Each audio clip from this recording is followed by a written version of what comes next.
আজকে আমার বাসার এই পুতুলটা চলে যাবে সেই কেরানীগঞ্জ একটা ভাইয়ার কাছে।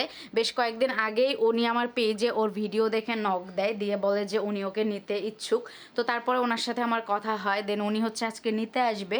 আর উনি আমাকে বলে দিছিল আমি যেন ওকে ভালো করে গোসল করাই, তারপরে হাতের নোকটোকগুলা কেটে দেই।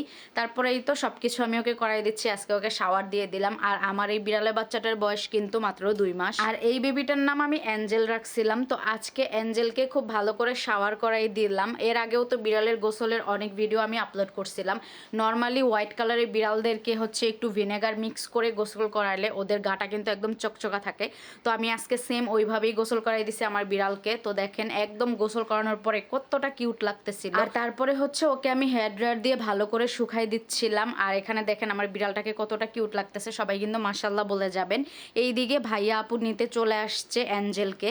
তারপরেই তো ওনাদের সাথে কথা বললাম, ওনারা ভালো করে অ্যাঞ্জেলকে দেখে শুনে বুঝে নিল, দেন ওনারা হচ্ছে নিয়ে চলে যাচ্ছিল। তো আমার এই বিড়ালটার জন্য সবাই দোয়া করবেন, ও যাতে ওর নতুন বাসায় অনেক অনেক ভালো থাকে এই ভাইয়া আপুর কাছে। আর সবাই অবশ্যই মাশাল্লাহ বলে যাবেন।